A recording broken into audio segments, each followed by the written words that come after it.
Well, good afternoon, everybody. This is Curtis Mohler from the PTAC Contracting Center, also known as the Procurement Technical Assistance Center. We're so happy to be part again of the Bexar County Contracting Conference for 2020. Although this is virtual, this is a presentation we normally do live at the Freeman Coliseum, but we can still be effective through the CVE program. You know, the CVE program for veterans and service-disabled veterans is now more important than ever. What I want to do in this training from the PTAC is tell you from the contracting side, step by step, how to do the certifications. First, we'll talk about the program eligibility. We'll talk about the requirements. We'll actually go through a live scenario through an LLC and also a corporation. But there's two things we're going to talk about at the end of the presentation that we can help you one-on-one that we won't really cover here step by step, and that's the VEMS portal. That's the most important part. When you collect all your documents and you have a PTAC counselor and or advisor review those documents will then be uploaded into the VEMS portal. We have step-by-step instructions at the PTAC how to do that. We can assist you through that. We've helped countless veterans get their certifications, and it just opens up a whole door of opportunities concerning set-asides for veterans. Again, this is called the Veterans First Certification Program, or CVE. You may have heard of it as VetBiz. Just a little bit about the PTAC and what we do. The PTAC is funded by the DLA through the federal side and also the state side through the University of Texas at San Antonio. And what that means is when I go do a proposal, I go out and submit that. And when we win that money or that proposal and get that grant, we turn around those funds, which is your tax dollars, and put them to work and put them in your pocket. All our services are no cost. And as you can see from our slide here, what we do is provide technical assistance not only to small business, but small, medium, and large businesses to expand them in federal, state, regional, county, and local markets with government agencies and prime contractors. So what our focus is, when you come to our office, we build an individual customized solution just for you. And we expand your business based on your gifts, your talents, and where your business is at. We also provide specialized classes. Of course, all our classes are webinar. We've taught several classes this year since March. We'll probably do about 51 events and trainings this year, most of them, probably about 85% of them on webinars. So we've adjusted to this market and COVID market to still continue to provide high-level training on the beginner, intermediate, and advanced levels. Here's the 38 counties that I currently manage right now in my area. This is where we provide services. Maybe when you're attending the conference here virtually, you may be in another area throughout the United States or in Texas. So if you're not in these counties, you can email me. I'll provide my email address at the end. You see our website, as well as you can go to the abtec.org website and find the PTAC that's closest to you in the servicing area. I'll be more than happy to assist you. Here's a little bit of our staff. We have a great staff that handles our clients in that 38 county coverage area, providing a myriad of services in government contracting.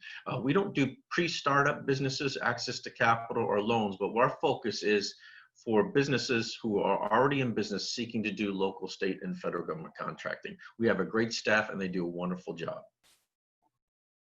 A little bit about the CVE certification and the Office of Small Disadvantaged Business Utilization. So let's do an overview of what the verification program is and why it's very important, if you're a veteran, a service disabled veteran, that you get registered with the CVE and the Veterans First program. One of the main things we saw through COVID is how important having your set-asides and those set-aside certifications are to winning contracts. Since the contracts were reduced during COVID and there was really a contract freeze for about 6 to 8 months during that time frame, we saw the opportunities really limit, but specify more in the set-aside range. So these certifications are even more important. Well, the Veteran Certification Program assures that a set-aside funds are awarded to legitimate firms that are owned and controlled by veterans. And we're going to talk a little bit about that. What does it mean by owned and controlled? And these are things that we assist you with. During verification, the CVE verifies service disabled and veteran-owned businesses according to the tenets found in Title 38 Code of CFR 74. that addresses veteran eligibility, ownership, and control. And again, we're going to break that down, what that means and what that is. But the key is, if you want to know where the regulations are, it's covered by the Title 3874. And the three last words are very important. Are you eligible? Do you own it? And do you control it? A lot of times people own businesses, and of course they're eligible, but the control is usually the issue, and we're going to talk about that. Here's the verification law and regulations that relates to it. We talked about the Title 38, Part 74, but also the contracting goals and preferences. You know, when you meet with contracting agencies or buyers, one of the first things you want to ask is, what is their goaling on the federal side as it relates to service disabled veteran and veteran owned? Maybe they have a solicitation or an opportunity you can make an offer on, and they need your particular set aside, or they need that CVE certification. Many times when you go to beta.sam.gov, when you look at the solicitations and opportunities, it'll say a couple things. It'll say you must be registered in System Award Management, which is a requirement for any federal opportunities, but also too, it's going to indicate to you if the CVE certification is required on that opportunity. So it will be put in there, and it's very important. And of course, it's also covered under FAR 19. Then it talks about the contracting priority. Learn what your local agency has as far as their contracting priorities and goals, and how the CVE works in their goals, and how you can help fulfill that. When you approach a buyer, you always want to make sure that we're helping to fulfill their goals and leveraging your certification, so it's a win-win for everybody. We also have the procurement policy memorandum. As you see, the PDF that is up to date, tells you about the VA's procurement policy and how they buy and purchase things from service disabled companies and veteran-owned companies that are certified. And then the acquisition circular, and then the SOP concerning the CVE program. Okay, why get verified? We talked a little bit about this. As part of the Veterans First program, contract set-asides are available for veteran-owned and service-disabled veterans that achieve VA verification.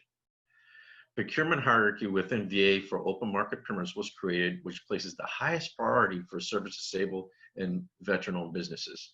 When you look on Federal Procurement Data System, which is the goaling report every year of what the VA spends, usually they're up to between 21 and 23% that they've set aside for veteran opportunities. And so they place a high priority in fulfilling that goal. But then within that, there's other agencies that have their individual goal that's listed on Federal Procurement Data Systems.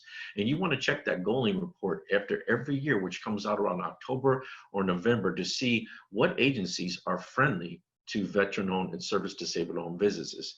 And you want to target those businesses or those agencies that are providing the highest percentages of set-asides to veteran and service-disabled veterans.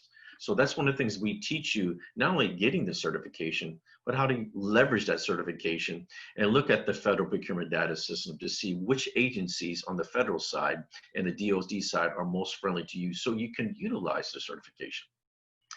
Then VA firms may display this trademark that's protected or a logo. You use this logo to communicate that the firm has undergone comprehensive review to validate its status as an eligible veteran-owned and controlled firm. Once you get certified, you will get a letter from the VA saying your eligibility date, and you'll get a logo to download on your marketing materials, your business cards, your website, and your marketing capability briefs, so that it indicates when you're doing presentations with agencies that you are certified as a CVE. That is a controlled item, so you might want to make sure not to pass that to anybody else. That's something that you earned, and this is separate from the self-certification in SAMS. Don't forget, in the SAM system or System Award Management, you do not have to be CVE certified to self-certify that you're either a veteran-owned or service-disabled. This is different than the CVE. The CVE requires a process to go through to get that set aside and that protected logo and the special status for set asides. The benefits of the CVE provides opportunities to bid on over $3 billion in VA contract set asides. So there's a lot of money available to you through contracting procurements. And we're going to talk about this a little bit later, but the VA has its own procurement website called the Veterans First, or the Veterans Procurement Forecasting site that actually gives you opportunities out 4 quarters that shows you the available opportunities, what service area or product area that it would be in, the type of contract it is, the type of solicitation, and the agency that's issuing that and what quarter it's going to come out. So a lot of opportunities through that Veterans First Procurement Forecasting site. We can assist you and teach you how to target those opportunities once you get your CVE. It's recognized as the gold standard for service disabled and veteran owned, and offers a chance to do business with federal and state agencies and commercial business that prefer to work with veterans. Keep in mind that even though this is a federal certification, it helps in the non-federal arena for your state and local because they know that you've gone through a rigorous process to receive the certification. So can it only help you and enhance you as you go do your capability presentations, knowing that they feel a little bit more comfortable that you've gone through a rigorous process, such as the CVE, to win contracts and get that certification. It allows access to subcontracting opportunities with the VA's large prime contractors and acquisitions. Keep in mind that a lot of prime contractors are looking for new veteran-owned businesses that have the CVE to fulfill their subcontracting goals. So this is another reason why you want the CVE certification. You become attractive if you're a new business, because keep in mind that there is no time requirement like GSA schedules or 8A for you to be in a business a certain amount of times, which is 2 years for those particular requirements, or that you have income or revenue threshold requirements to enter and get the CVE. Therefore, you're very attractive to prime businesses looking for subs who have the CVE, hoping to fulfill their service disabled or veteran-owned requirement. Makes your business more attractive to federal and state agencies who refer VA firms. Again, because you're going through this rigorous certification and they know you've gone through that certification, it lowers the risk with agencies when they're hiring you. And they know that they benefit as well as you benefit, you're building past performance while they're fulfilling their requirements. Okay, let's talk about the 4 elements that make up verification. Now that we talked about the requirements and the benefits, what does it mean when it says ownership, control, eligibility, and verification? Because really, there are 4 main categories it breaks down to. Now, within that, obviously, there's subcategories, and this is what a procurement technical assistance counselor can help you with. They're going to help you get in the weeds of it and help your individual case in business, because it's going to vary with everybody. And each certification is going to depend on the business structure you're in. So whether it be sole proprietorship, that's going to be different requirements and the things that's going to be required to answer. LLC, LLP, S Corp, and C Corp, as well as partnerships. So in those individual structures, there are different requirements individually that are numbered 1.1, 1.2, 2.1, 2.3, and so on, all the way through 10.8. That are going to require you to either upload documents or prove or make statements for documents that you don't have.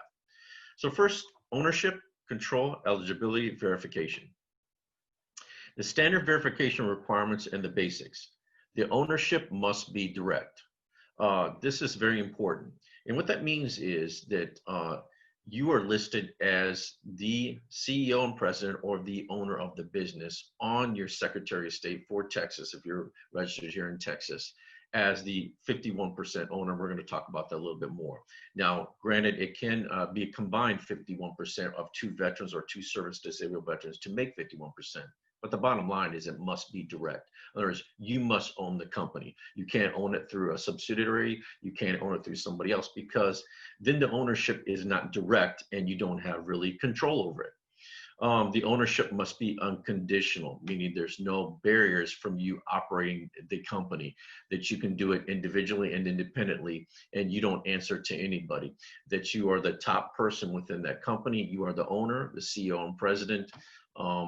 And it doesn't really matter what the structure is. That's going to be indicated on the Secretary Statement documents and the document that's right behind there called your Articles of Incorporation. And that's going to list who is in the company as well as what the title is, and that's what they're going to be looking for. So those are your administrative and operational titles. Then you've got to be the highest compensated. So even if you're a startup business, meaning that you're already in business, but you're seeking this certification, the VA prefers that you are taking a salary and that you are taking most of the salary. Now, they understand that in beginner businesses, that a lot of businesses are putting their money and not taking a salary, so to speak, and reinvesting in the company. They've kind of lessened the requirements that they had before, that it's absolutely necessary that they have the highest salary, because they understand in startup companies that's just sometimes not possible. But the individual situations would be taken in consideration based on the documentation that should be given. But overall, you should be taking a salary and not just giving your salary to your employees. That it's very important that you're compensated as well. And that must be more than your employees. You have to be the highest officer. So whether it's on the bylaws for a corporation, whether it's C&S Corp or the LLC operating agreement, you have to be listed as the highest position within your paperwork, and has to be consistent all the way through. You have to be the majority stockholder. So as if you have one share and it's valued at $500, your vice president can't have a stock that's over you, because stock and percentage go together. And so you have to make sure that on your share stock certificates and your stock ledger and also your shareholder statements, they all match as far as percentage within the company, and as well as the actual value of the stock certificate, which is in 4.3, 4.9, and we're going to kind of go and discuss that a little bit later. How about controlling day-to-day strategic operations? Now, this mixes up a lot of people, because a lot of times people think that they have to do everything. This is not what the VA is saying. They understand that within any company, you're going to delegate, and that's okay. But keep in mind that you can't delegate your office or authority of your business to somebody else. On your day-to-day operations, you must manage and oversee all operations and be in charge of those things and be able to direct people. You don't necessarily have to be the most technical person within your company, because we understand within a company, you have employees that are the technical experts within the company, and you may not necessarily be hands-on that. But you're expected to manage those day-to-day operations and strategically manage your personnel. Highest salary, we'd already kind of discussed that a little bit. That is one of the requirements, and it goes along with compensation, because those two things will go together, whether it's stock certificates of value and your highest salary. So they're going to look at those overall things, even though they're valued separately. Managerial experience, this is going to come to play when you put your resume in. Now, in your resume, it must go back to your military service. Now, keep in mind that your resume should be 48 pages long, but it should be 3 paragraphs either. And within that managerial experience, you want to make sure that you list in there how you started the company, how you got it certified, what you did to build the company, the structure of the personnel, and have at least a paragraph or two of how you did that. With 7 to 10 years of heavy experience within the managerial experience, you want to include all your military experience within the managerial realm, not just the things that you did after the military, but you want to incorporate your whole service, whether it was military or post-military, and put that in your resume. That helps support that you have the capability to manage this company, help it be successful.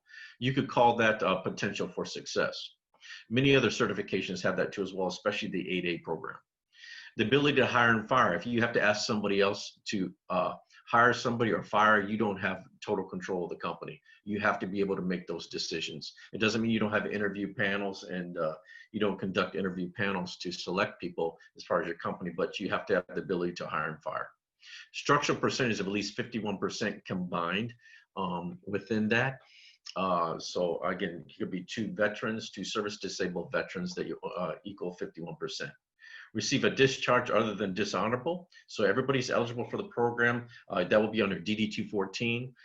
That's already a part of, you used to be able to have to upload your DD-214 as well as your disability letter. That's no longer required. There's a system that will double check that. That used to be part of 4.10. Now that's automatically done in the system as they check for that. So keep in mind that even though you don't have a disability rating for payment, you can get, for the purposes of getting the certification, you can be 0% rated with the VA for the purposes of being service disabled. You're just not going to get compensation for it. So make sure you check into that. Well worth it if you believe that you should be getting disability. It can only help you. to get the service disabled vice just the veteran, because there's a greater set aside. So that's the benefit. We also always get questions about that. Is it okay just to be veteran only? Yes, it is. Is it okay to be service disabled? Yes, it is. I mean, both of them are set aside and help you. But at the same time, you want to make sure that on the set aside, as far as the federal side, you're going to have much greater opportunities being service disabled. And of course, you have to be registered in the SAM system for all federal certifications. That is the first requirement. That's something that PTAC can assist you with. That makes you eligible for federal opportunities and enables you to secure contracts. And that is absolutely required, and we can assist you with that. Okay, what is our role? VA assistance counselors. What we do is assistance counselors are trained and certified to be application assistants to service disabled and veteran-owned businesses. A counselor assistance is available throughout the United States, Puerto Rico, Guam at no cost to veterans. The VA certified verification assist counselors work with applicants to do the following. And this is one of the things that we do to assist you. So when you reach out to us, and we have calls all day throughout our network, our VA certified counselors are actually on the VA's website. It's called Verification Counselors throughout the United States. And what we do is, like I said, offer insight to the Title 38 and 74, review the veteran's firm business model, assist the veteran business owner with resource tools, and review the documents for application. Keep in mind that the overall application is the applicant's responsibility. We are not the VA, but we work with the VA as a verification counselor to assist you in the following areas. There are limitations what we can do. Keep in mind that it is your package and you must upload these documents because it's your application and it's your business. We can't sign things for you, and we can't enter legally on your behalf or determine things because PTAC is not a legal firm, and neither are the resource partners. So you need to seek legal counsel if you have any questions concerning those things. Okay, let's look at a sample LLC and what it would look like. These are the questions you're going to be looking at an LLC of what they're going to require of you. And like I said, they're going to be broken down into sections. It's going to have either 1.1, 1.2, 2.1, 2.5, 2.6, and it's all going to relate to what you're doing. And these are going to be different requirements for different areas. Number one is licenses. They may ask you for your licenses. So if you have licenses to operate a forklift or OSHA 10 and 1030s for construction, or you have some type of schools or licenses that's required for what you're going to submit to as far as your occupation or the job itself, they want to know that, because that shows that either you have the ability to do that on the technical side or the educational side. You're going to upload your educational documents, whether it's a bachelor's degree, a master's degree, and you're going to upload in the system. One thing you're also going to upload in 1.1 is your Texas sales tax permit. So any licenses, any sales tax permits, we're going to be in 1.1, and educational documents.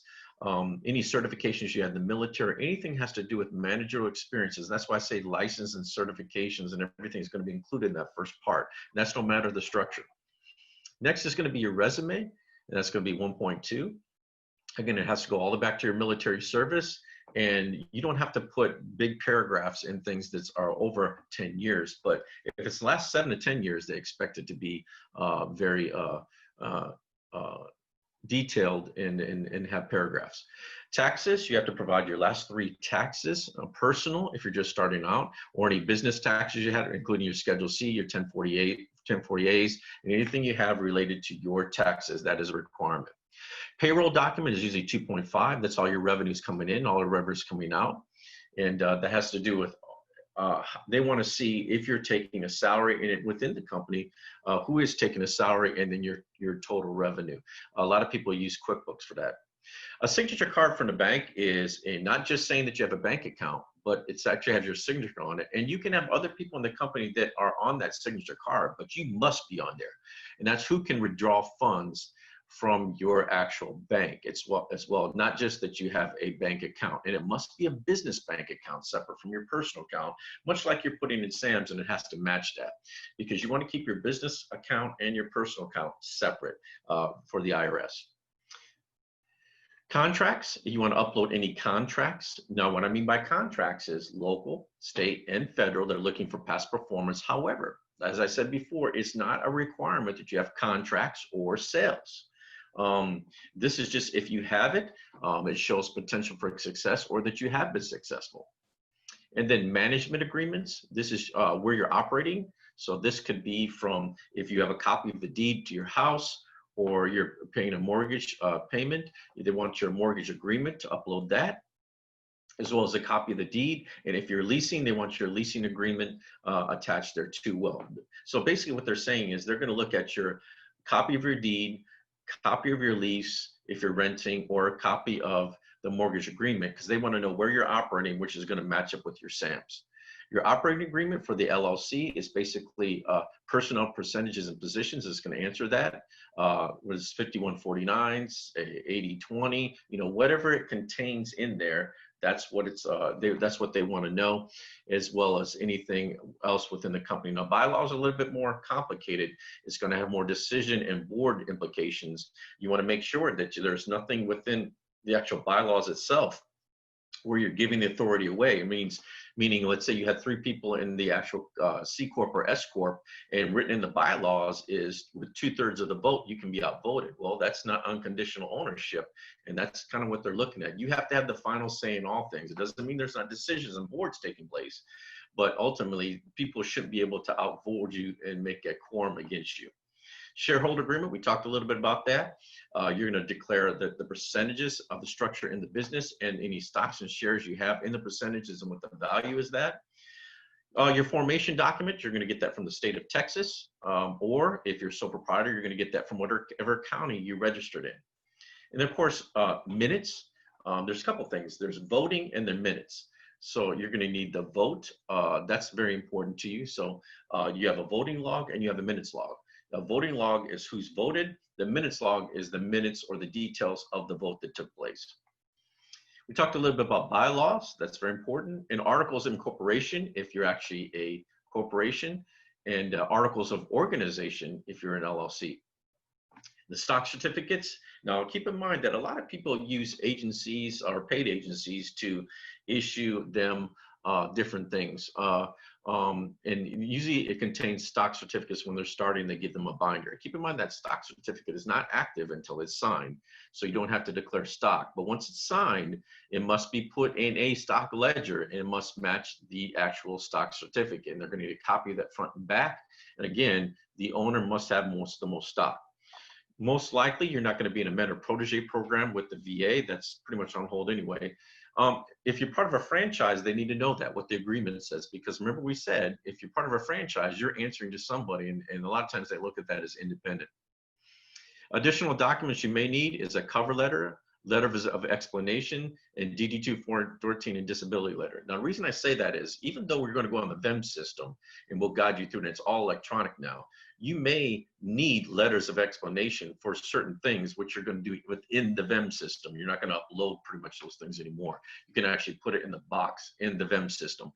But there is an option within the VEM system when you're uploading your documents in there that you can either make a statement or you can upload the documents yourself, and we can assist you with that. Now, remember I mentioned that you no longer have to do the DD-214 to upload that, or the disability letter, because they're going to verify you in the borough system, beneficiary identification record system. So that's something that's new. And of course, you see right now, I've listed there the actual website to actually go on there to upload your documents. Now, what is the process? Let's say you want to proceed and you want to pursue CVE. You're already in business. You know, you either need help with your SAMs to prepare you to get in business. Well, you want to meet with a PTAC. That's what a PTAC does. We do government contracting. That's our sweet spot. And so whether you're just started your business or whether you want to seek it, that's what we can help you with. What you're going to do is you're going to be with the verification counselor, and we're going to take you through the verification assessment tool and see if you're eligible, see if you need other things such as your NAICS codes and PSC codes, and get registered in SAMs, because those are pre-registration requirements before you submit for CVE. Very important. You're going to create a user account and get what they call a DS login. Now, if you have a ID card, you may already have your DS login, or you may already have it through the SAM system. there is a demo or a thing in the VEM system that tells you how to request a DS login if you need that. You're going to see something that's called the 0877. It's actually a form, but it's electronic. And you're going to be triggered to answer that. And what it means is you're raising your hand saying, yes, this is my company. Yes, this is who is my company. And this is the percentages. So you're raising your hand basically electronically saying, yes, this is us.